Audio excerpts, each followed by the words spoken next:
Hi everyone, welcome to my new little vlog. Right, before us on the table I've got a shirt template. I draped, I'm sure some of you are aware, I actually am quite unique in I drape all of my clients the shirts and waistcoats, tailored waistcoats. So here before us I've actually draped on my client a shirt, so you can see a front and a back. And now I'm going to just transfer this onto pattern paper, and then I'll start to square things off and true things up, as we say in the trade. So I'll just quickly show you, this is my front. I've already made a pattern for the front now, for the front shirt, and I'll cut that out once I've cut the back out onto the mock-up fabric. So here before us now, we've got the back. So you can see the back in its full glory here. Now, before I trace around it, I just want to just explain a couple of things. You can see this is a dart. I've actually pinned a dart out on him because he wants it quite shaped on the back, and I always like a clean finish on the back. I don't like any bagginess on the back, so I always put a dart in. Now traditional shirt makers, they won't put a dart in because it can affect the plaids, stripes and checks, can misalign sometimes, and I'll usually take it out on the side seam. Now I may reduce this dart because it's quite a big dart, and then actually start shaping the side seams. Whatever I reduce on there, I can actually take it out more or add to the side seam, and that's what I'm going to do. Now also, when I always drape people and I always have a mock-up, I always keep the side seams totally straight. It's not shaped at all. It's only when it's on the customer, the client, that you start shaping, because sometimes they want more fitted, they want looser, so I can gauge the suppression and the tolerance, how much I need on the actual garment itself. So when I teach this, if I'm doing couture designs for women, I always keep a straight side seam, and it's only when I'm fitting them, I'll start to reduce it and shape it as much as they want in. So there we have it. Also, I can never emphasize enough to everyone all over the globe, please always make a mock-up. Even I'm a professional in the industry, I will always make a mock-up for every single garment I will make or design. It's the fittings that will create the perfect master pattern for you. You can be the best pattern cutter in the world, but you've got to have fittings, and every house will have fittings for their new designs or whatever. So always have fittings in the cheap fabric. A plain, you can see here, it's a plain cheap 50p a metre cotton fabric. And so always make a mock-up in this, and once the fit is perfect, then you proceed to actually cut it in the real fabric.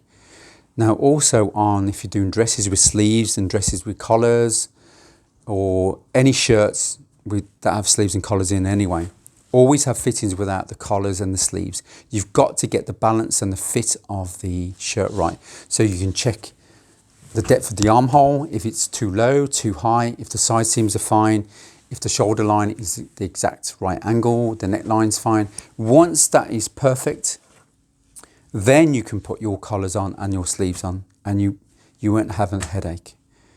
So that's a little tip for you, everyone. Now I'm just going to trace around here, so I'm just going to give you a little glimpse of how do I do things. So I've just draped this on the client, and I'm going to use my Sharpie so you can see it on video, on camera. So what I'll do now, I will just I'm just going to draw. Now we've got to square things off and true things off, we call it in the trade. Make sure everything is accurate, squared off nicely. So I'm just going to get my ruler and just draw a line straight down.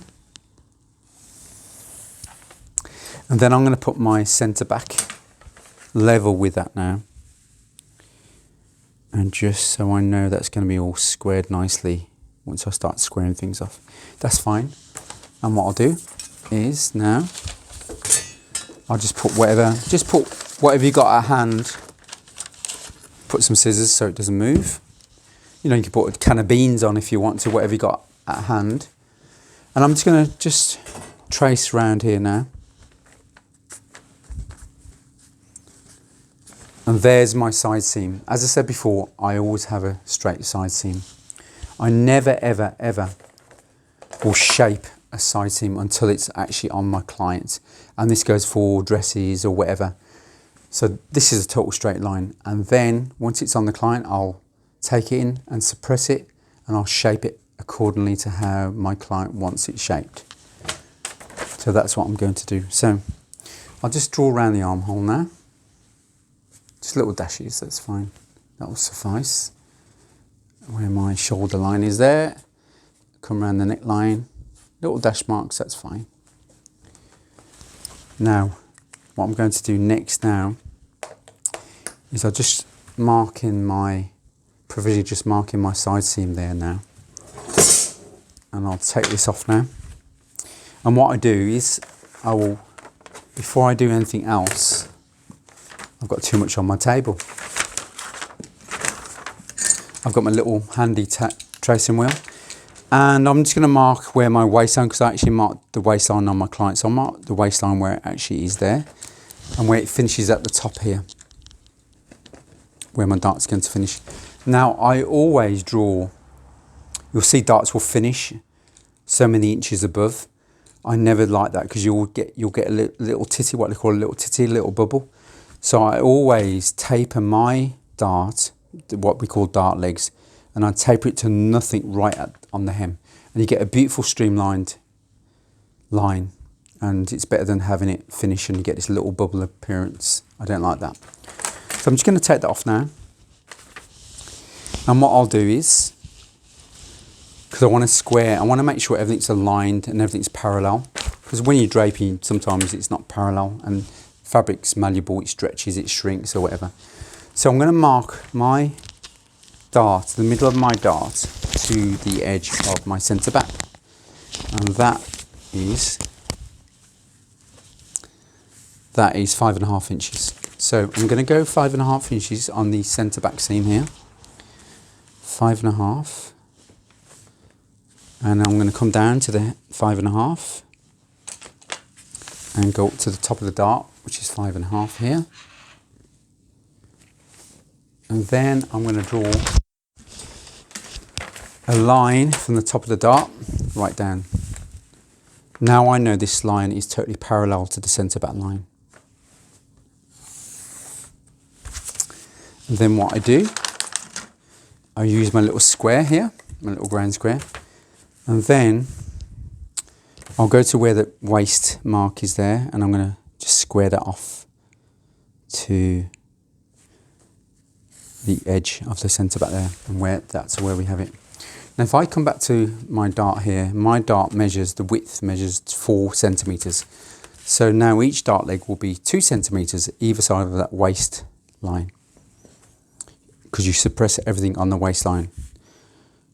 2 centimetres, and then I'm going to, as I said, the way I work things, this is going to taper to nothing right on the hem line there. And then pivot that round there, and then I'll finish it at the top of the dart there, and there we have it. Our dart's in, and the dart is running parallel to the centre back line, which is good. Now I need to check a few things. Now I've measured my clients, so I've got all his measurements on here. I printed it off, his measurements. So I've got his neck, his chest, his upper chest. And a lot of people fail, especially when they're making shirts, to take this really, virtually it's the most important measurement you should take on a shirt, which I'm going to just quickly show you on my pattern, if I've got it. That's it, somewhere. This is your shirt pattern, okay? Now it's really important to take the chest, but also the top, from the centre front line to where your seam is, where your armhole is, and you've got to take that. If it's too big, you've got to take that anyway on your client and measure right across from the one seam of the front to the other seam on the other front, and then you half it. Now my client, I measured him on his upper chest at just over 16 inches, so half that is 8 inches. So with a bit of tolerance, it's just around 8 inches, yeah. So you've got to mark that. So from the centre front line, I've marked 8 inches, and that's where this mark now determines where your armhole is. Very, very important. Of course, I've draped him. Look, it's worked itself out anyway. I don't need to worry about this. But that's very important, because I've seen a lot of sewing groups, sewing forums, and they've got shirts they're making and they've actually cut it out. They haven't even had fittings in a mock-up. And this is actually hanging right onto the arm. And you get this ugly excess. And of course, then the sleeve becomes too big and the sleeves then actually will fall back on the armhole itself. It's very horrible. Look. So always do that, please. Measure the upper chest right across from seam to seam. Now, on the back here, on his chest is 44. He's got a 44 chest. Now you need to put tolerance in. It depends on how fitted a shirt can be. It can be 6 inches, it can be 5-inch tolerance, which would be quite very fitted, and it can go up to 9 inches. I'm going to strike a happy medium. I'm going to put 8-inch tolerance, which can be quite big, but on the fitting I'll reduce it. So it's better to always have it bigger, and you can cut things off, then have it smaller, and you can't add things on. So always remember that. So now his chest is 44. I'm going to add 8-inch tolerance. So now that will become 52 inches.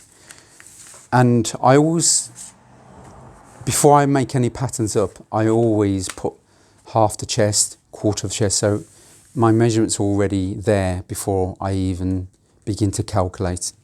And that's the way I do things. So I've done the chest, the waist, the full waist, half the chest, quarter of the chest. Now, because we're working on a quarter of the pattern, see this is quarter of the back, we only need a quarter of this measurement. So this measurement of the chest will be 13 inches. Don't forget the chest was 44.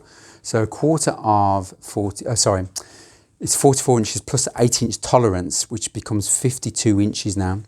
A quarter of 52 is 11 inches.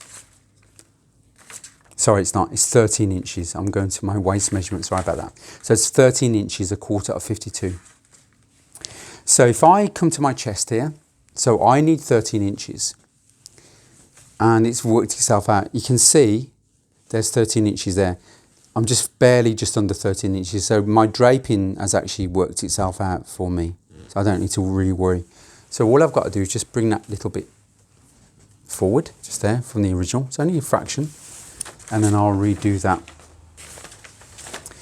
And then what I do, I come down from the centre back and I'll measure 13 inches there. And make sure you've got your 13 inches there, which is there, that's perfect. And then what I'll do now is I'll just draw a straight line down. Remember, I never ever shape the side seams until it's on my clients. And when I'm pinning them, I will take out whatever I need to take out. You can see that's a perfectly straight line now, and that's parallel to the centre back. Now, the next thing I do, I'm going to get my chalk. I'm going to use purple chalk so you can see.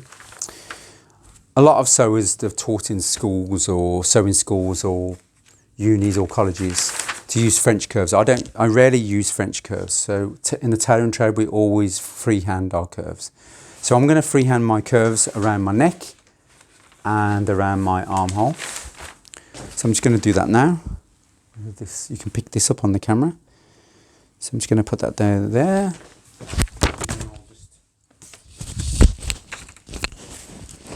All my microphones come out, sorry about that.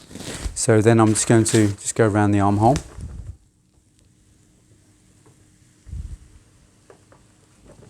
And there's my armhole. See? Easy peasy lemon squeezy, very simple. And the last thing I do now is I'm just going to mark in my shoulder and the back is complete. So I've draped him and now it's taken just a few minutes, well, because I've explained things to you, so it's taken a lot longer, but it would barely take a few minutes. And now the last thing to do is my towel hem. So I'm just going to just chalk mark around this provisional towel hem. We may have to lower it. We may have to just higher it a little bit or give it a little bit better shape when I can see it on him. And there we have it. So I'm just going to cut this out now and my back really will be complete. So I'm just going to cut this out now. Now, before I cut things out here, I always forget because sometimes I'll add seam allowances when I'm actually cutting the fabric out. I'm going to add my seam allowances on. So usually it's about 1 centimetre seam allowance. And then, so I'll just add my my one seam allowance. Sometimes I'll actually cut it when I've cut it on the fabric. Sometimes it depends how I feel. Sometimes I'll do it on the fabric, and then I'll do that on the armhole, and I'll do it on the shoulder, and that's it. And there we have it. So I'm going to carry on cutting it out. I don't want to bore you with me cutting around the pattern, but I've given you a little glimpse into how I do things for bespoke tailored shirts and my way of draping and then cutting it out afterwards. So on that note, everyone, I will see you hopefully shortly on my next vlog, and you'll see how I develop this shirt. So ciao for now.